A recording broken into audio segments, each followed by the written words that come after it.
fast that I try to leave, like a mirage, like a mirage. The scars that you direct me, on my arms I appear empty, like a mirage, like a mirage.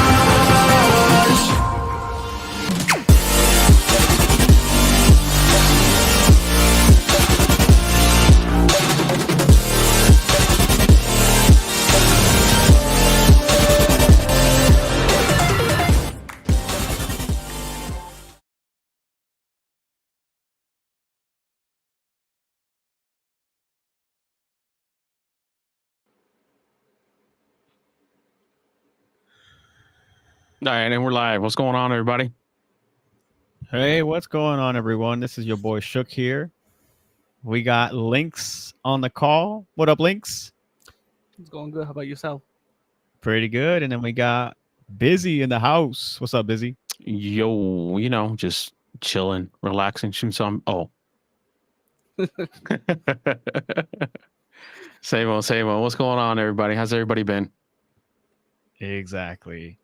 Let us know, guys, how your guys' weekend is going, what you guys have been up to. We'd always like to share and shout out people who comment in the box. Chat, are you guys there? Can you guys hear me okay?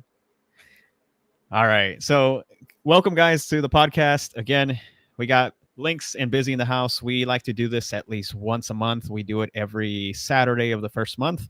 And we're here to give you some entertainment, hopefully. But before we do that, let's go into some announcements.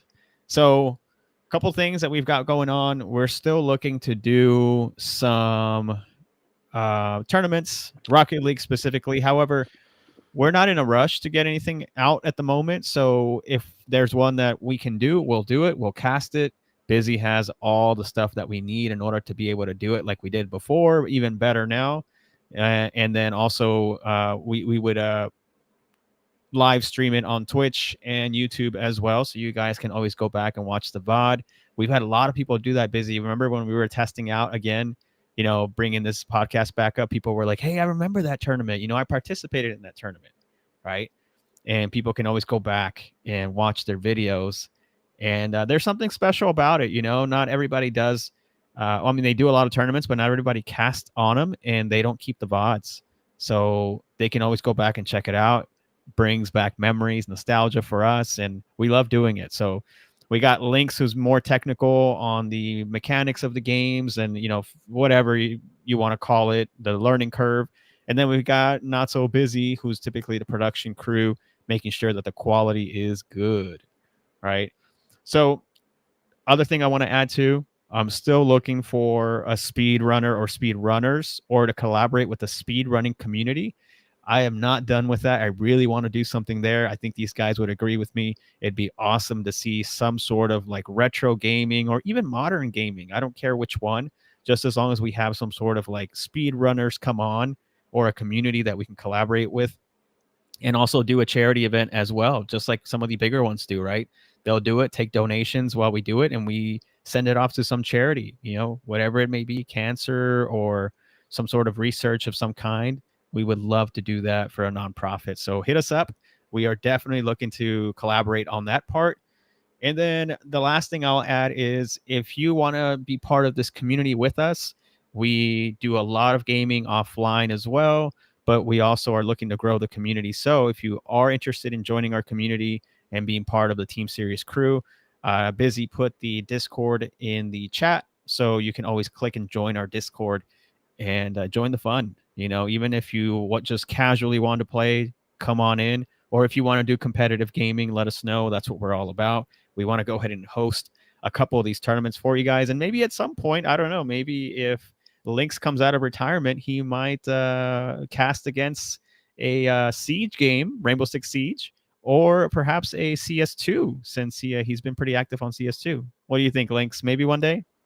Maybe one day if we can get teams together, but that would be exciting. I would love to go over each stretch that, the strategies they go through, how they play together well as a team, how well those gunfights could be. I mean, that's very exciting on its own. There you go. So if we get enough fires in the chat, then maybe Lynx will come out of retirement. So chat, hit us up, right? Did I miss any updates, Busy? No, I think you've basically hit every point we talked about and we discussed in previous sessions, and including offline. I think the biggest thing is to get the participation back from the community. I know we're always keep saying we're coming back up slow. I know we used to, be super ambitious back in the day when we first started this a few years ago. Now it's been a few years ago now, Shook, since we did when we went like literally, to the wall type. And COVID has been a few years now. So that's really got us going on the ball when everybody was still home and everybody could participate in all these tournaments. A lot of the fun, from what I recall, was always casting against Rocket League, because that was super fun. I think that involved a lot of the community on top of some of these other sweaty games like Siege, like Lynx was always a part of. And we always remember all the people that used to, couldn't wait to get on a tournament list and say, I'm winning it this week, and then get that, get the whole Discord to know who won and get everybody involved. And we look forward to that day again. And granted, it's super slow this time. We're all busy. We're all trying to run not only our own businesses, but still work full time. So it's hard to get back on here, consistently when we got so many other things going on. Aside from that, just join the Discord, see what games we're all into right now. We've been playing a lot of Once Human. We've been playing a lot of StarCraft 2. I know that there's still Stir. It comes up every few weeks, going back into Minecraft. I know Schmitty is always any kind of Minecraft version, doesn't matter if it's Bedrock, he'll be like, let's go play it. So that's something to keep an eye on. It's not just about esports. It's not just about tournaments. That adds value to what we do. But if you just want to chill back game, what I like to call sip and click, you can always come through and hang out with us. Yep. And on top of that too, if you are part of a community that does esports and you want to go ahead and see if we can collaborate or connect somehow, let us know. We used to collaborate with a couple of communities outside of Team Serious that we could just get together and do tournaments. Both communities would share and promote it, so we'd all get benefits from it. And like I've said before in these podcasts, we're all about collaboration over competition, right? We don't want to compete. We want to help people. We want to collaborate. We want to grow together, because at the end of the day, we're all going to the same spot, or we want to go to the same spot, to the top. And so if we can collaborate, it'll just make us get there quicker. Let's see. Aside from that, I think today, guys, I'm going to be straightforward and honest with you all. We really don't have a script or really any structure to today's call. It's more like, let's hop on. A lot of our audience that we have been talking to has, kind of given us some feedback. It's like, hey, share the favorite games that you guys play, or some games that you guys might be looking forward to. And then the last podcast, I know we shared a few games that trailers and seasons and things coming up that we were excited about, right? One game that we're still looking forward to, but unfortunately, correct me if I'm wrong here, Busy and Lynx, I think it got delayed again, right? And that was Killing Floor 3. And we were all looking forward to the release, because I think it should have been out originally already, right?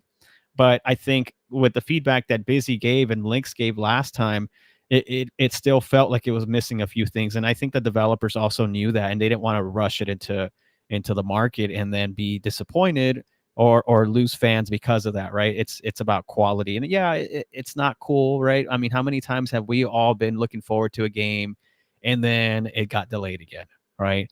Or they bring out a game that's still an early release, but they never seem to finish it, right? And so for us, we're like, okay, we get it, but it's still a little unfortunate that we have to wait a little bit longer. But I would rather wait for a product that feels better, doesn't feel like it's missing, or you're paying for something that you feel like it's just not complete, right? So that's one of the games that we were looking for. Is there any other game that we need to talk about, or you're looking forward, Busy? And then we can go to Lynx and get his feedback. The only one that got pushed back too, because they didn't want to, I guess, kind of overstep each other, was Last Epoch. It was already supposed to be out, but Path of Exile 2 decided to push forward, and it kind of upset a lot of people. So right now, Path of Exile 2 dropped their update. If you're into ARPGs, they dropped their update and it kind of did it intentionally to kind of push back on Last Epoch. So Last Epoch is not pushed back to like the tail end of April. And that one's the one that I was looking really, really forward to at the beginning, and that's the one that I want you to get into, Shook, with us. But you know, that was what I was looking forward to. Now, there's nothing wrong with Path of Exile; it's just different. The biggest changes were to the quality of life going into Last Epoch that we were really, really looking forward to. Okay. What about you, Lynx? Any games that you're looking forward to, or that anybody should play at the moment? Honestly, the only thing I'm kind of like excited for, like just looking to get a chance to get a hold of, would be like Siege X. They decided to push forward with like redoing the graphics and changing the rosters and just going in a whole different direction, just making Siege look like it should be around today. That's really only been on my radar. Lots of beta clips have been getting out by content creators. The game looks fantastic. Kind of iffy on the gameplay. Looks just more like another TDM to me, and I don't know. I don't know much has changed for it. It's still nice to see something happen to a very old game be brought somewhat back to life, like how they did with CS2. But I'm still expecting the same forward progression with it. They keep on adding either new operators or just staying with the whole roster they have now. That's crazy. So how many operators did it originally start with, and how many are they at now? Oh, that's hard to say. Let me give it a good little search. Yeah, because I remember it was just a handful, right? When they first started. Yeah, I think it was like a good maybe like 10, 11, or 12 operators at the start. And I remember Right. how weird it used to look back then for y'all. But currently there are 75 playable operators in Rainbow Six Siege at this current moment. Dang. So yeah, that is a lot for almost 10 years. And some of those are DLC, right? Or most of those are DLC, right? Most of them are DLC. You'll still get like the first season, first year, I should say, almost free. If you, I think it's like the deluxe edition, you get first year 1 and 2 you get for free for with that package. But everything else, like you have to pay for it with in-game credits. That's crazy. So how many do you think? So you have to buy in-game credits to buy the DLC, right? So how many do you think, like, I don't know, what's the minimum purchase for the credit So package? you don't actually buy the credits; you earn them through playtime. It's about 25,000 credits per operator, unless you're talking like year 1, year 2, year 3. They're usually around 2,500 if you don't buy the deluxe or elite edition, whatever edition it could be. But yeah, the older the operator, the more easy it is to buy them. But the newer the operator, the more expensive they become, unless you buy like the battle pass the day they come out, and then you get them for free, and plus like cosmetics and all that. But roughly, if you spend time grinding, it's 25K. It's what they call renown in the game. They look like dog tags, and simple, like I want to say about a good week of just grinding, you can earn that 25K. Dang. Busy. Can you imagine that, bro? 75 operators. I quit after season 1, bro. I couldn't keep up. They just kept adding and adding and adding, and the whole game is like 90% map knowledge, placement, cameras. It's too much going on. Like I couldn't keep up with these young bucks. You know what I'm saying? But from a technical perspective, Links, like there's 75 operators, more or less, right? Mhm. And if you're looking to like somehow balance out your team or strategically pick an operator, there's 75 operators, bro. How do you like, is there like a tier system of like, hey, this character, this operator is tier 1, tier 2, so on and so forth? Or how does that work? So it depends on the team and it depends on the map. It depends on what site you're holding or what you're trying to attack. Yes, there are operators for almost everything, but who are you really taking into this engagement? Like, there's two main hard breachers that you would love to take into anything. It's either going to be Thermite or it's going to be Ace. Ace throws what I like to call the baguette.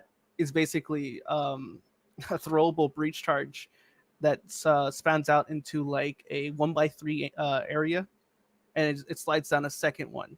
So you're really just getting 6 squares out of that hard wall. Or you could choose Thermite, who makes a really big hole in the wall. Dang. So would you like to get up and person personal to that wall, or would you like to throw it from a distance? So what you're saying is that there's like the fundamental operators that everybody should have, right? So Mhm. thermite would be one, or ace, right? Mhm. And then based on that, then everything else just kind of goes on what operator everybody else picks, what map, this and that, and then you kind of counter with the other operator that you should get Yeah. that maybe can hold off a thermite or something like that, you know? Yeah, so essentially, if they don't get banned, if you are playing competitive or you're just playing casual, everybody's free to pick. But let's say in a competitive setting, right? You can ban certain operators. So like, hey, we're playing Oregon, or if we're going second floor, I don't like them bringing thermite. Let's ban thermite. Okay, well now your choice is either Ace or somebody else who brings hard breach charges. Um, Simple as that. Cool. Hey, they like to play Bandit. Let's ban Bandit. Okay, all they have to play left is Cade, or maybe choose a mute to get the wall. So it just becomes really situational who you want to bring. Man, I remember when I just played that game with the AI, right? Busy. Hey, terrorist hunt all day, baby. I'm telling you, bro. And even Yeah, then, the right. freaking AI is Cheating, still bro. cheating. Cheating, bro. Just because you know where I'm at, bro. Straight cheating. Straight cheating. We'll have to do a whole podcast on that one.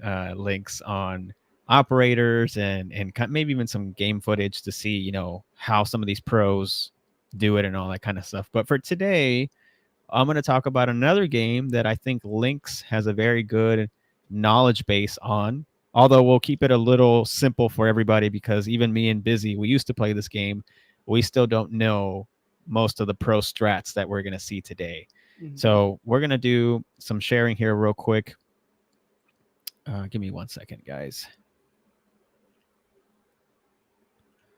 Let's do this one.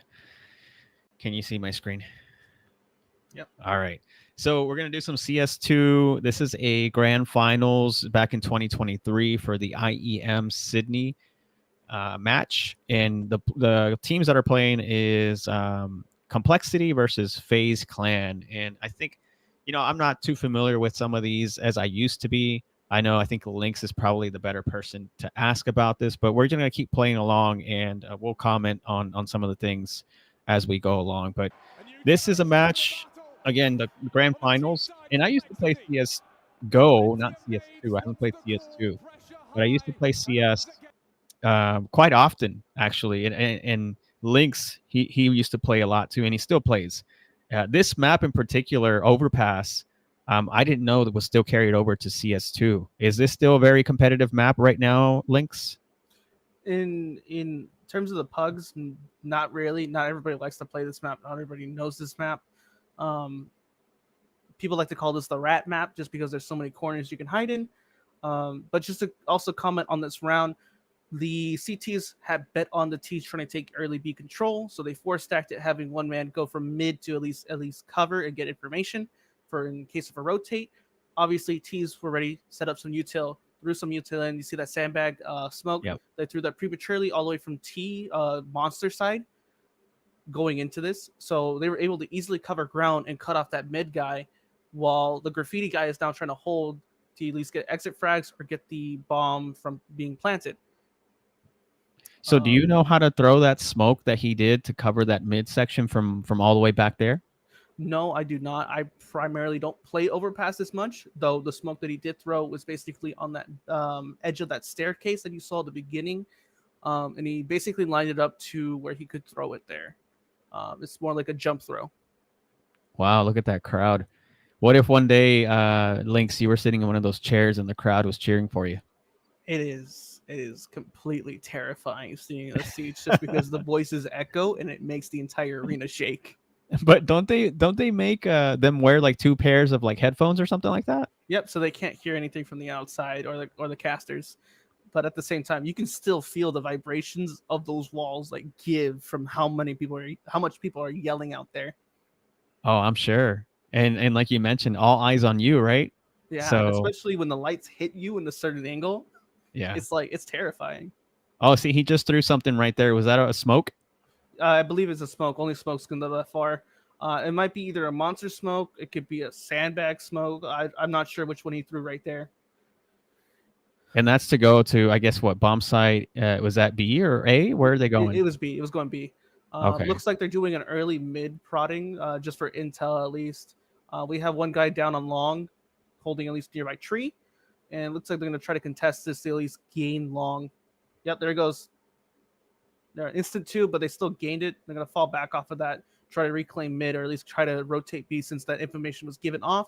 We're going to have some people either rotate from B or still hold it, or at least pressure to the main of B going into either connector, as he's looking at right there. He's covering it. It looks like also the T's are going to rotate off of that information to try to go B to salvage whatever they can, because pretty much sure they lost 2 men while trading off 1. So that's a big loss for them. So Hey, I real noticed quick. too. Real quick. Yep. Lynx is going straight serious mode. Like, we casting this game for real right now. This ain't I no know. games. You know what I'm saying? I know, calling out everything. This is how we used to call them things out, though. It just gives me a little bit of goosebumps remembering some of the games we used to call. Exactly. Oh, and Lynx, and so I noticed that the terrorists looks like they bought weapons. Is that because they planted the bomb that they bought weapons? It's essentially because they wanted to get that early eco out of the way. If they could force it and win the round and keep some of those weapons, they could essentially force the CTs into a chokehold on their economy and keep them at those force buys over and over again to at least, make them struggle. But since they lost that force buy, since they lost this round, then that means their economy is going to be hurting the next game, right? Next round. Yeah, it's essentially. Oh, so maybe it was too what do you call it? Advantageous or whatever, right? Possible. It just depends on how each team sets up for each site. They were expecting them to at least try to take long hold, and that one long player was like, you know what, I'm gonna get this double, and it really crippled their economy because they force bought Galileos and AKs, but barely any utility. So they're gonna be peaking most of these things dry, and essentially at a downside. So why would they only have one guy buy an AK and everybody else is saving? What would be the point of that? To regain their eco, like to basically be on the same amount of money for each other. Oh, balance out their economy. Okay. Yep. Got it. Okay. Oh, real quick, one of the things that I learned, I think the last time we were discussing is about the sharing system, because now you can give grenades or something to your guys. You can drop grenades. You can easily drop guns for people. You can also resell your weapons that you didn't mean to buy or anything like that. So you're not just struggling with the weapon you didn't mean to buy all game. Oh wow. Okay, but that's if you resell, quality of life. Do you resell at a discount? No, full money back. Wow. Return policy at Costco and everything. as long as you don't drop the weapon, you get you can resell it for the full value. But if you drop the weapon, you can no longer resell it.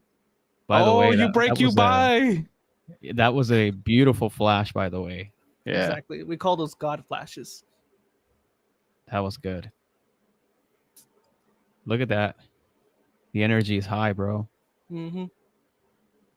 So do you know anything about those teams, Complexity and FaZe Clan? In this period of time, they were really, really great. As I can recall, I believe I'm gonna have to look at this real quick. Yeah, FaZe during this tournament went 12-5, and Complexity also went 10-5. These were both very, very great teams. Just coming into the tournament, I can't remember it too much at the moment, but it's just very good tier 1 teams. FaZe in recent time though have fallen off, in my opinion, but they're still going pretty strong. Some team trading has been happening recently. I think Monacy went to Team Falcons, unless I'm thinking of the wrong time. You see Kerrigan. I might be thinking of the wrong time. Yeah, but these aren't the same players on the same teams anymore. But they were kind of a powerhouse back in 2023. FaZe Clan, that is. Okay. Well, this game seems to be taking a turn because at first the T's were kind of losing, but it looks like they're taking control again, right? Are you watching this too? I am. It kind of looks like they did get some ground when it comes to that one kind of force, but still they're getting easily trades from the CTs. Like there you go. Just from pistols alone, they were able to take out 2 rifles. I don't think they're gonna win this round just because the bomb's already down. They still have 3 members to take out. Yeah, double peaked right there. Instant takeout from Graffiti. T's are gonna take this round, but they did hurt them a little bit with their eco. Well, Links, I noticed that they're buying a lot of, and I'm not sure if this is something they nerf now, but they're buying Deagles. Is Deagle being like has it been like upgraded or something, or it's just a choice they made? It's a choice they make, just because they can trust their aim. Deagles have went from 2 shots back to 3 shots, like how it used to be in a later CS:GO update. So it's still reliable in the sense of you can still one shot somebody with full kev. But it looks like they're going for a full eco rush down con to at least get some rifles and trade out. So they're able to get 1 player and at least get one person's eco down. Not really many trades, so it's like it's not really much of a money boost in their sense for their economy, but they were able to get that round out of the way in like less than 20 seconds. And now look at that, right? This guy knows the spray pattern, right? So he knows where the bullets are going to go when he holds down the click. But on top of that, how do you think they feel when they killed all those guys too easy? How do you think the other team feels when they all just died so easily? It's kind of like demoralizing, and it's like a confidence boost for the people who win that round. Obviously, yeah, I just got a 4K by life. I just took down 4 people, but yeah, they had pistols. They had no util. Yeah. So I mean, it's not really much of a confidence boost. Think about it: 3 other players picking with with 3 different rifles, you're gonna go down eventually. And look, you see how hardcore they are. They even have, I guess that's the coach back there. Is that right? Yep. He's taking notes so that if they do call out timeout, he can talk to them about certain strats that were going on, how their communication was during a certain round, how they could improve mid-round, etc. But he could only talk to them during a timeout, not during the game. Oh, I didn't know that. So right now he's muted? Yep. He's just quietly taking notes and just looking at what they're doing. So if the game goes very well for like well, I'm sure that like at some point one team will call a timeout here soon to kind of, compose, like get their composure or whatever, right? But so that's the only time he's allowed to talk to them during the timeout. Yep. Interesting. Do you know how many hours these guys put into for practice and everything like that? Think of it as like a 9 to 5 type of deal. They're just playing the game day in, day out. They breathe this stuff in every single day. Is that popular here in the States too, or is it more like in other countries, like across or something like that? Yes, it's popular in NA, but it's not as popular as it started out in the EU. EU has many more teams. They have a bigger fan base, but we still love our NA teams here. For sure. But one other question too is like these guys who do this professionally, like 9 to 5 or something like that, do you know if they have a salary, or are they like just sponsored, or is this what they live for and then they get paid off of the tournaments? So essentially the organization signs on these people like football players. They take them in, they house them, they feed them, they give them a salary if they win a tournament. But essentially they're putting all their money into them and seeing if they outperform in the tournament. That's essentially all it is. Got it. And so I don't know how much about this, but maybe you do. If one player seems to be, or I guess one player seems to be not performing, like, is there like a quota? Is there something they have to meet, or do you know how that works? Not necessarily. I don't know all the specifics for it. Essentially, if a player is underperforming, they could bench the player, have them coach, have them do other things for them until their contract runs out. If they decide that, they've been performing well enough, they might pay to have them come back. But if not, they just become a free agent when their contract's over. Got it. If you look at the terrorist side, right, on the utilities and everything they have, that Halzerk, I don't know if you see it on the bottom left, right? Halzerk, number, he's got I can't remember what that gun is called. Is it the SIG, or what is it? It's the Krieg, or known as the SSG. SSG, yeah. Do you use that gun, and is that one of your favorites, or would you just go AK if you're terrorist? My favorite weapon to use AK on any side, if I can grab it. For the Krieg specifically, I'm not too familiar with the spray pattern, nor do I really like scoping in unless it's an op. or Scout. Um, it is a good weapon. Don't get me wrong. It does help you in a lot of engagements when you're trying to think, hey, what's that spec over there? But it's not my favorite to use. I just find the AK more affordable and more versatile to use on any map that I play on. I know it's spray pattern. I know I can get a triple if I'm lucky enough. Just how I normally play the game. Always AK. If not, I can switch between the M4s. Yeah. You see some of those signs, man? They're hardcore over there. Busy. You remember CS back in the day, 1.6 and before?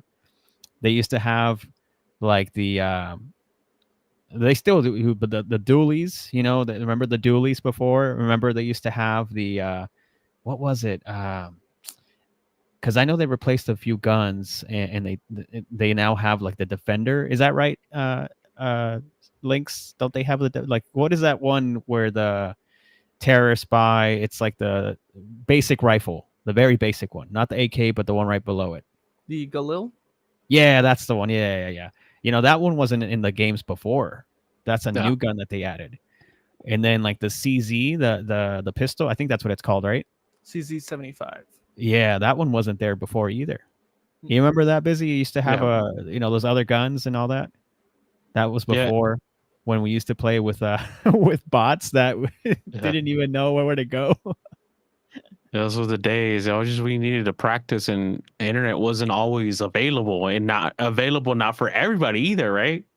Exactly. That was the reason why we had to like practice with bots, at least get our rotations down, even though the bots would get stuck in a corner sometimes, depending on, you know, it was only like main, like what I remember when installing bots, like especially on our dedicated servers, is like it was only like 2 developers making it, and they were like solo guys that just decided to code something just so they be able to practice on.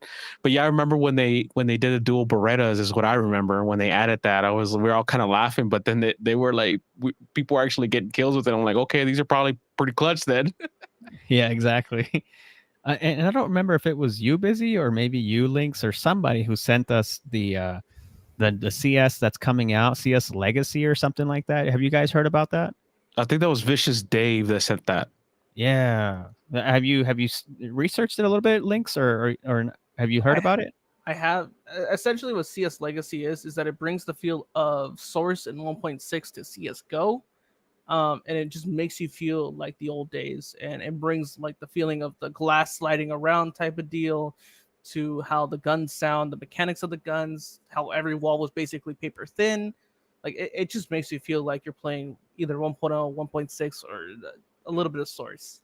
It's just Is that out yet or not yet? Yes and no. There are having some legal issues with Valve at the moment, trying to put it on the market. Essentially, I think they're either doing it for free or for very low price. I believe it's free just because it is using CS assets. But for some odd reason, Valve has denied them to be able to join, even though they've been having good communication and they're not using any stolen code or stolen assets. But they are trying to get it onto Steam for people to play. Got it. And if it comes out, would you play it? I would definitely install it day one to go play, because it would be nice to feel like, hey, how was 1.0, 1.6 like, but on a CS:GO type of setup. Exactly. And they even pulled out a classic map, and I don't know if you noticed it, but they pulled out Pool Day. Do you remember that one? Actually, Pool Day got brought to CS2 for their arms race mode. Really? Yep. All fancy and shiny for the for the Source 2 engine. Man, it's such a good map for those quick like deathmatch rounds, right? Mm-hmm. Such a good map. That one, and I know Busy would remember this one, Scout Knives. I was about to say Scout Knives before you even said it. I said, Yeah. y'all over here talking about serious man. Bring back Scout Knives and bring back Jeepathon 2K. Let's go, baby. Jeepathon was so glitchy, bro. Yeah. It was so funny though. It was so much fun during LAN parties, bro. It was. And then they got very creative. You know, the mod community got really creative, and you would have maps like the Simpsons and, you know, like things like that. And it'd be pretty cool to see, you know, go in there and be like, oh, wow, you know, this is the entire Simpsons, you know, cartoon put in a map, you know, things like that.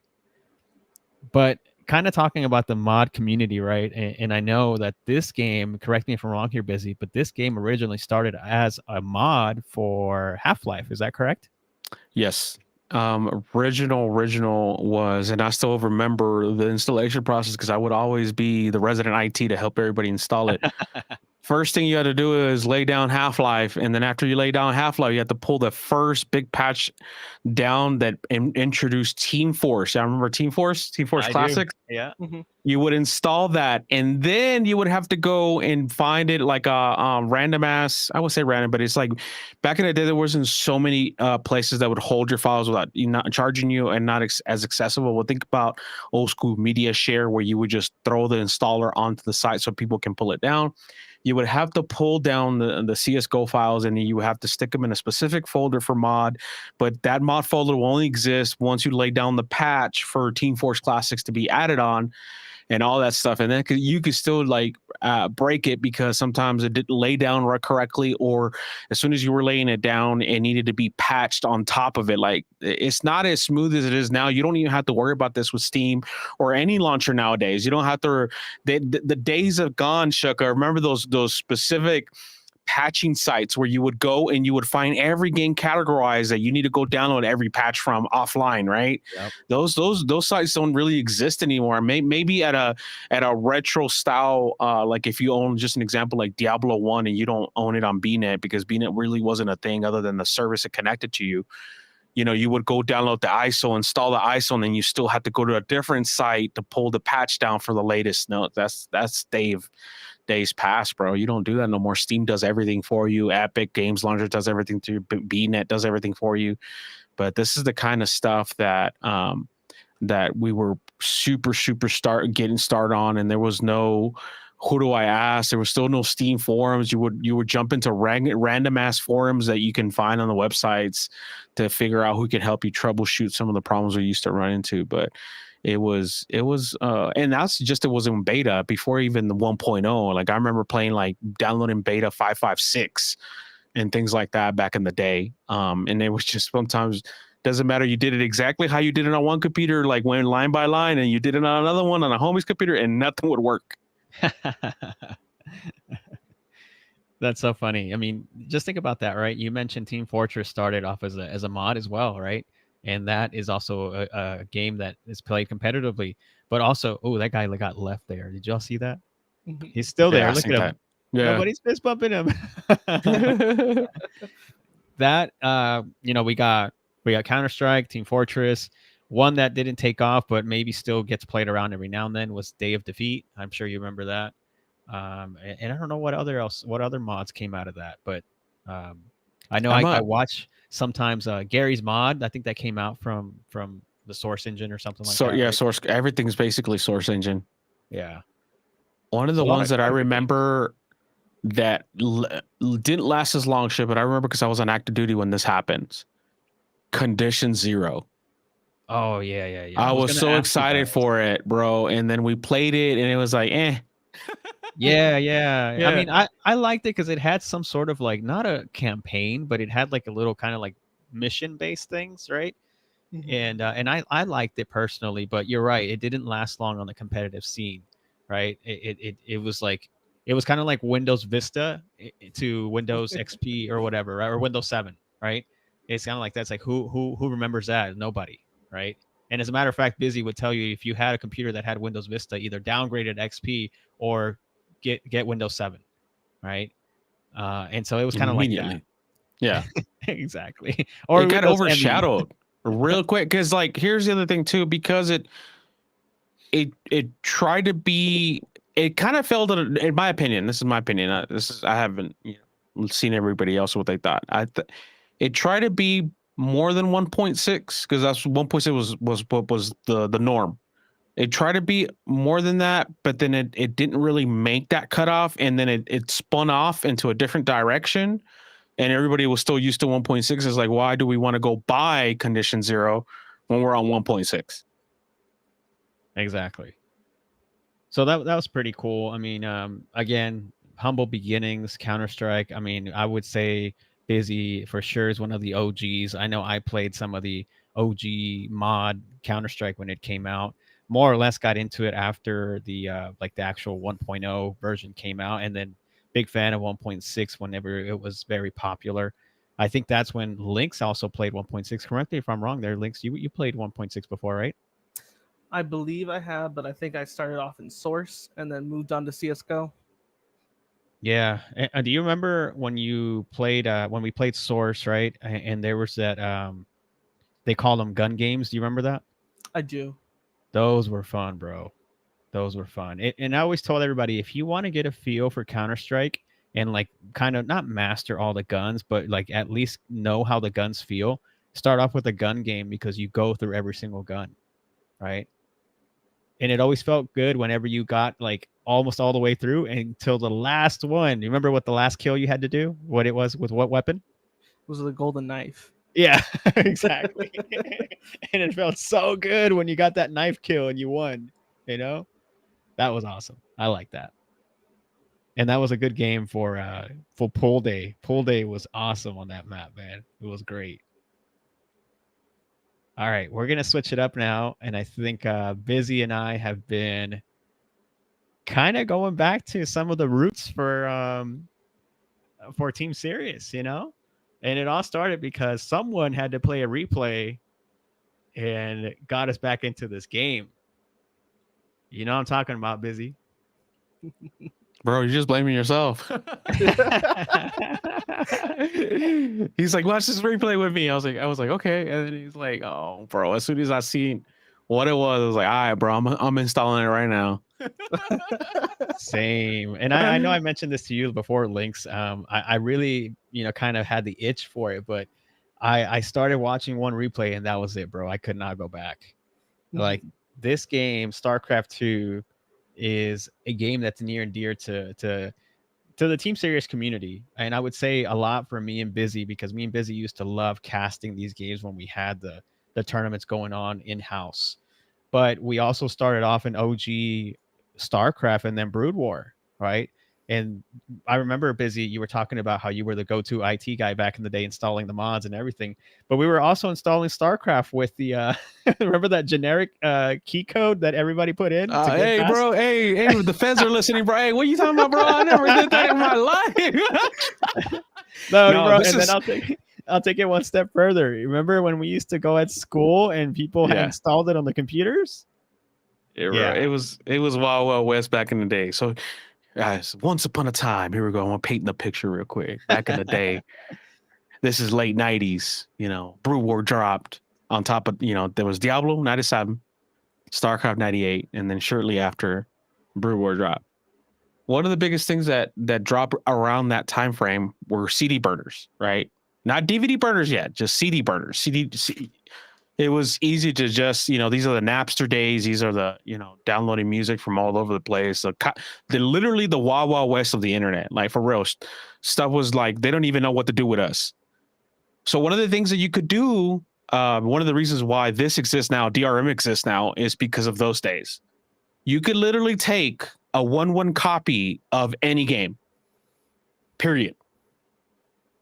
It doesn't matter if it had an installation code on it, because there was really nothing else other than locally to that disk that will validate the CD key.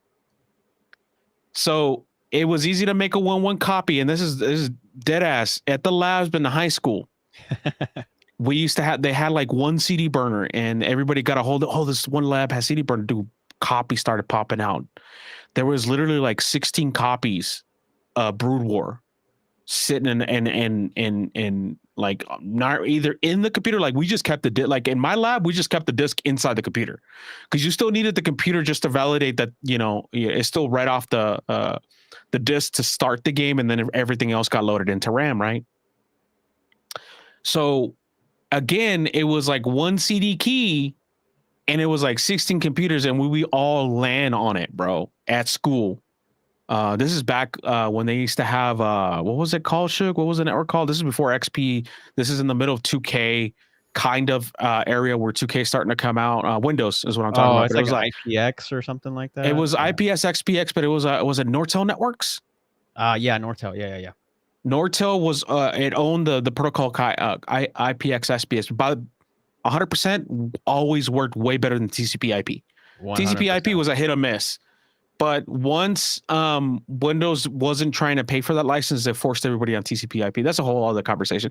I'm just saying how well that protocol worked. You didn't care what the IP address of that machine or this machine was. IPSSP just worked. It just worked. It was so much better than TCP/IP. Anyways, so I say all that is at one point, and I learned this from my homie in high school. He was like, "Oh man, I didn't get this is literally how the conversation happened." I was like, "Oh, we're installing it on a different computer at school on a different lab." And I said, "Oh, dang, somebody didn't leave the little paper with the CD keys. We used to write it on a little piece of paper or sometimes print it out and like tape it to the case so you know what serial number we're using to install." And then he was like, "Dude, you didn't even have to do that." I was like, I've never even used that thing. So I was like, "So how you install it?" "Dude, just go to the keyboard and just randomize a bunch of numbers." And it wasn't even a long code. He's like, "You will get some random code that the CD recognizes." And sure enough, he's like, "Let me show you." In like 2 minutes, he just kept randomizing some numbers, like not even joking, like 1, 2, 3, and then 1, 2, 3, 4, and then 5, 5, 6, and then 8, 6, and then he was like, "Boom, there it is." And then he will write that number down that he just wrote, that like literally just made up on the spot, and then right now he's like, "Here's a new key." Boom, put it on the case. It's like, "We'll just use that moving forward for this lab." I was like, "What the heck?" And That's how much DRM didn't really exist, bro. But word spread that you can just Yeah. do that, and every Yeah. computer in the lab had the copy of StarCraft on it. Yeah, And that every was single one. crazy because everybody knew about StarCraft at school, and people would play it during the labs. And it was cool because, like, you know, it brought a lot of people good memories, nostalgia, right? And even I know I remember talking to some of the buddies that we used to hang around with, Busy. You know, they remember those days too, simple days, right? Where you can go to the computer and play StarCraft, because StarCraft didn't require that much in hardware specs. It was pretty simple that most computers can run it. But I remember basically like us growing up playing that game, like it's part of our childhood, right? We were playing at home, we would all play together, and you know, everybody had their favorite, you know, like race or whatever, right? I know, Busy, you're a hardcore Terran fan. I can play with most races, but I really enjoy playing with Zerg, which is the one that you're seeing on the screen right now with those queens running around. That's Terran, the one dropping off, for those of you who don't know StarCraft. And I just remember it, you know, back in the day was much more simple, right? It was a lot more simple. It was a little bit slower play. Actually, it was a lot more slower paced than this one. And it was just so much fun to play with friends, even if you play with the AI. You remember they brought it out one time for the Nintendo 64? Busy? Yeah. You imagine playing that on a console, on a controller? I never understood that, bro. I was like, I don't even know how y'all would play that. Like, and to me, in my brain, it just didn't make sense because of all the keyboard shortcuts you had. And I get it. Like, you can bind certain, you know, R1, R2, whatever. I get it. But to me, I was just like, I'm so used to that. You know what I mean? You're right. Exactly. Like, it was so hard to understand. And then thinking about like the joystick, like you're trying to move camera, bro. Like, you know, we could just click and be in that zone. They're like, hit the joystick and then try to move over to that area, bro. Nah. Yeah, it's definitely tough. But if you didn't own a computer and the only thing you had is an N64, then I guess it's better than nothing, right? Links, any experience on RTSs, real-time strategies? Do you like them? Do you hate them? Are they okay? What do you think? So when it comes to StarCraft, I love the co-op missions. Co-op missions is what really got me into it. Just working together with either you or Smitty, just doing these co-op missions was like my favorite thing to do. I did try doing the comp scene there. I would get my butt whooped all the time. I was like, yeah, it's campaign or it's co-op. That's all it is for me. Join the club, bro. We would all get our butts kicked at competitive. But that was my favorite point. I love doing either Terran or Zerg. I could never get into Protoss. It just seemed a little too much for me to handle, especially when it comes to its economy, just how powerful and expensive those units can be. And you can't really rush them out like you can with Zerg or Terran. Yeah. Just, constantly applying that pressure is what I love to do. I mean, I'll Marine spam all the time with some medevacs. Too easy. I'll annoy the hell out of their backline the entire time. That's Busy right there, man. He brings out a lot of medevacs and marauders and Marines, bro. And then he'll go upgrade to Thors, and then it's over. Thor is here. Favorite line other than you scared me. But look at this match, bro. Like Bailey nonstop. Buzz, bro. I know, nonstop action from both sides, Nonstop. bro. Like imagine like what you just mentioned, Links. Like GG already. It probably didn't even last like 10 minutes this match. But just imagine, like you said, Links, you get on this to play competitive and you're playing at this competitive level. Like there is no time for rest. Like you are consistently either being attacked or you're attacking, right? And so it's like you have to be like, I tell Busy this all the time, and Busy would agree with me. This game is so much fun, but when you play at a level like this, it is so draining mentally. You almost feel like you have to like sit down and rest or take a nap or go to sleep right after, because it takes a lot out of you. And these guys, just like you had mentioned earlier, Links, when it comes to CS, right, they play professionally. These guys play professionally too. That's all they do. Like practice, practice, practice. And I still don't know how they can be so good on everything that they do. I mean, these guys don't miss anything. If they see something on the map, they'll somehow catch it. I don't know. I cannot focus. You know, I'm having a hard time just focusing on the main screen, yet alone taking a look at my mini map and seeing like the slightest move, but they catch it. You know, these guys play at a different level, man. I don't know that I can ever get there. And I would say for my level of, you know, good or whatever you want to call it for this game is compared to these guys is not even, I'm not anywhere close. No, I'm filthy casual compared to these guys. Yeah. These guys are on a different scale. I heard that sometimes they actually break their keyboards mid-match because of how much they're doing all at once. It's just so many key like shortcuts being used all at once to upgrade, to attack, to move back, to tell them to do something, to move units here, move units there, create this, create that. And that's a lot on my keyboard to do all at once in just barely 15 minutes, because that's sometimes how long these matches last. Right. Like that's considered a long game of StarCraft. It's 15 minutes. Yep. Yeah. You try to destroy them before 15 minutes. So usually average 8 to 12 minutes. 15 minutes, you've expanded everything on your quadrant of the map, and you're just trying to outsmart the other guy, doing like harassing drops like he's doing right now with those flying units right there, going back and forth and distracting you, and then leading a different front from a different side.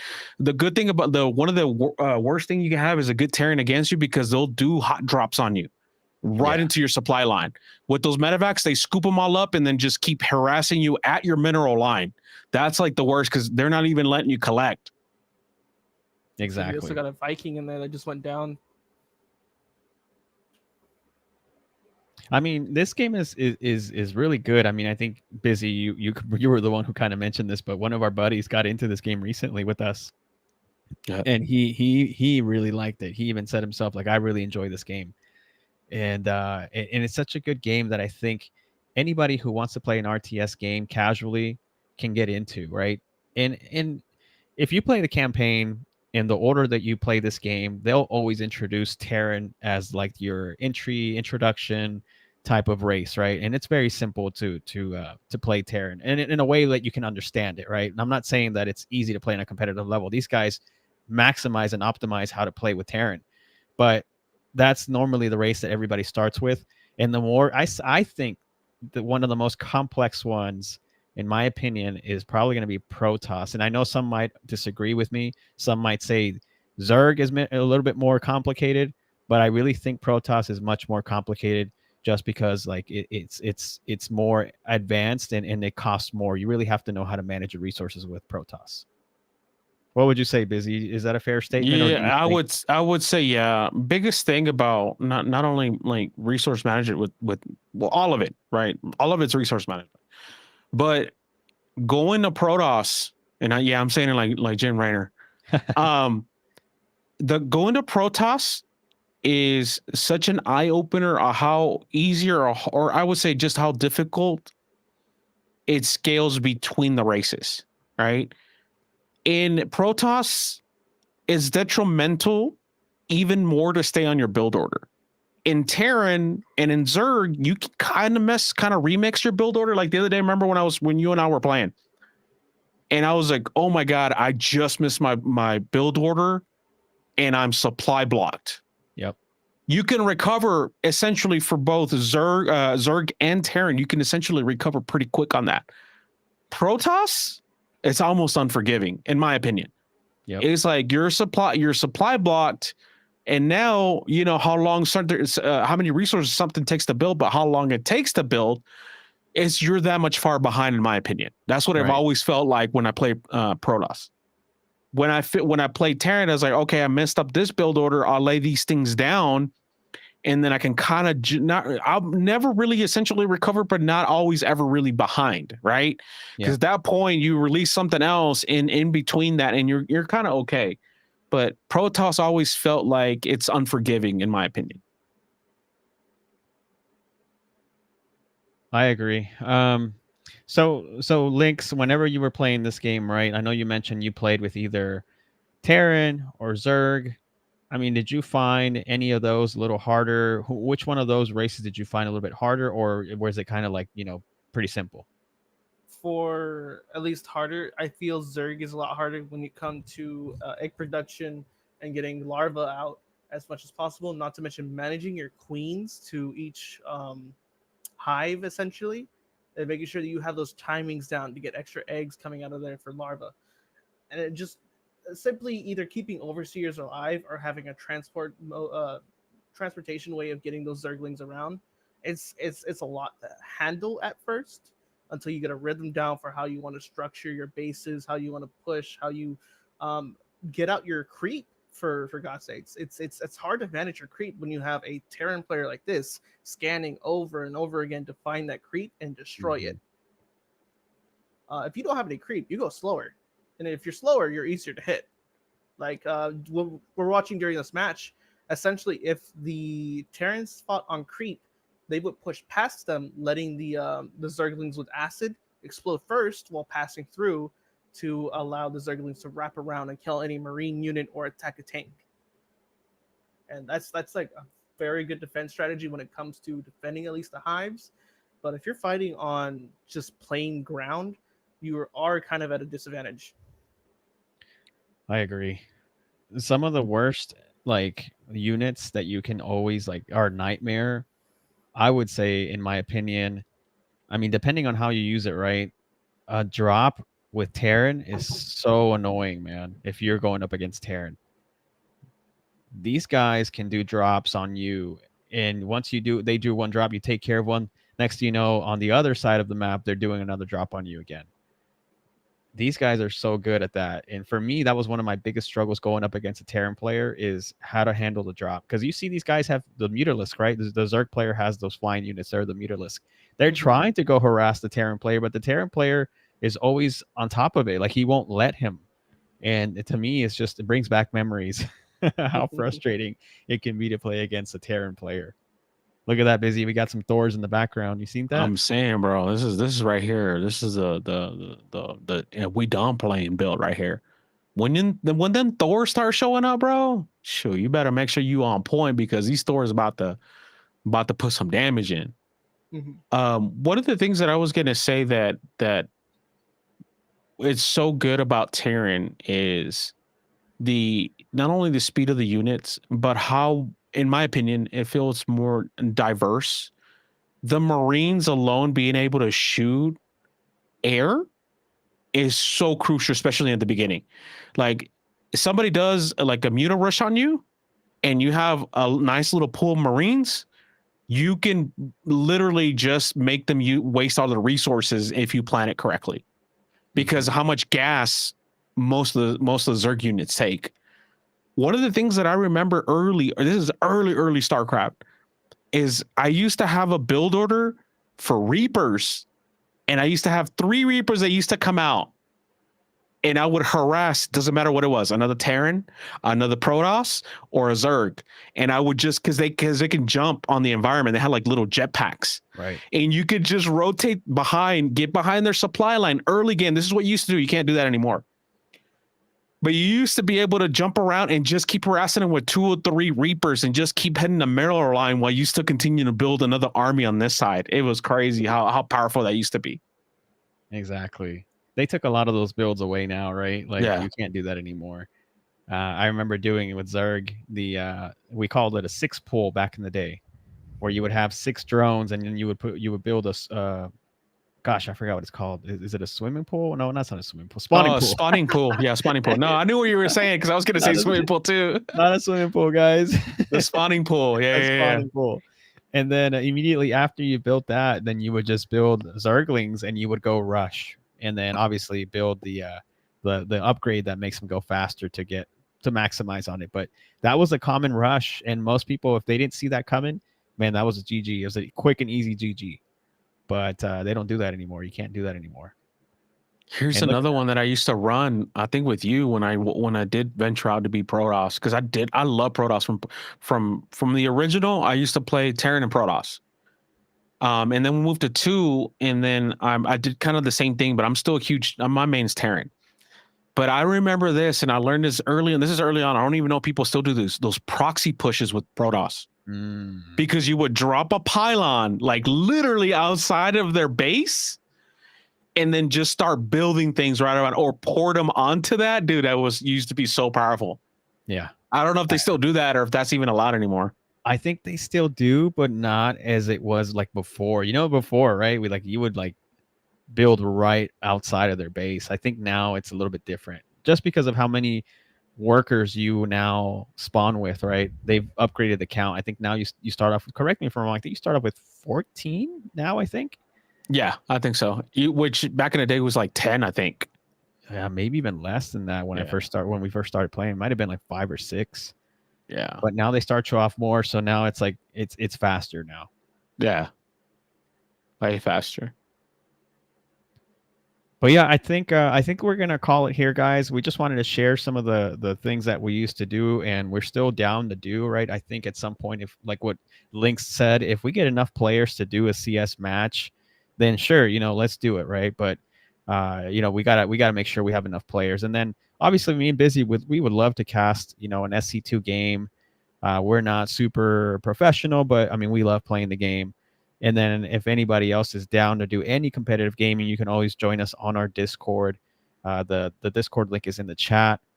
You can come in, give us feedback, join us on games casually or competitively. Like Busy mentioned earlier in the at the beginning, we're not just all competitive.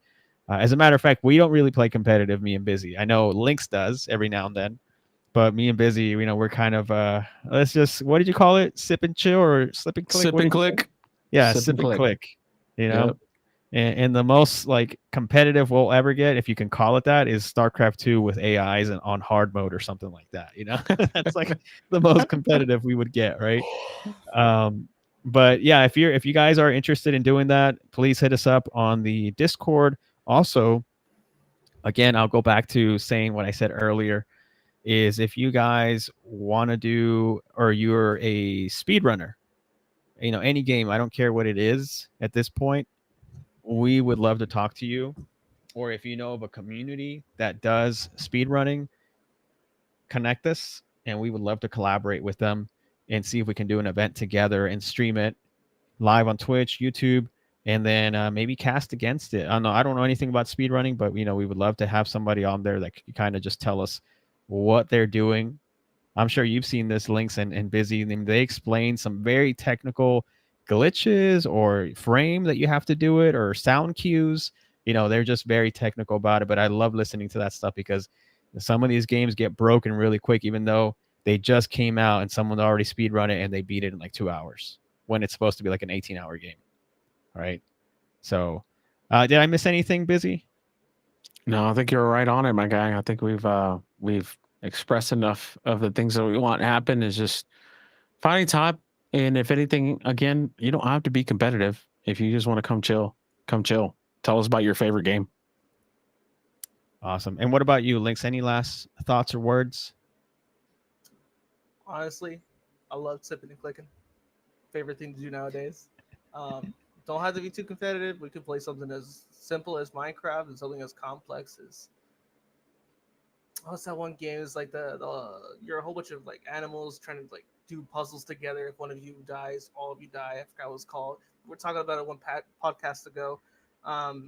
it's like, hey, that's complex in a sense. Like, we gotta get a whole bunch of people to work together to actually pass these puzzles without failing. That would be cool. That'll be fun. It's chaotic. It gives us something new to do, people to meet, people to play with. I mean, like, hey, we out here to chill, nothing else. Might be fun, might be chill, might cause some fights. We don't know, right? Hopefully not. But yeah, with that, Busy, if you want to go ahead and close us out, I think that we're good to go. Thank you, everybody, for joining us in this podcast, episode 3. Again, we're going back to the monthly cycles. We'll figure out if we can bump it up any, but life keeps us busy. All of us work full time. All of us are trying to run some type of business or form some kind of side hustle that we got going on. Anything and everything we've ever spoken about, said, even archived. You can check us out at teamserious.dfw.com. You can join the Discord. You'll find all our links and socials and everything. We're always streaming on YouTube. We're also streaming on Twitch. You already know that, but we're also on Kick. So if you prefer to be on Kick, we're also on Kick. Check us out there. The YouTube will turn into a VOD. I will later put it into our playlist to be included this episode, so you can check out the previous 2 episodes. All of our old stuff has been archived. We ran a lot of podcast shows before with different people. Do you remember the Serious Ladies too? Yeah, I remember them too. I missed them. Anyways, don't forget to eat your vegetables, drink your vitamins, drink a ton of water, and don't forget, stay serious. We'll check out next time. See you, everyone. Ciao.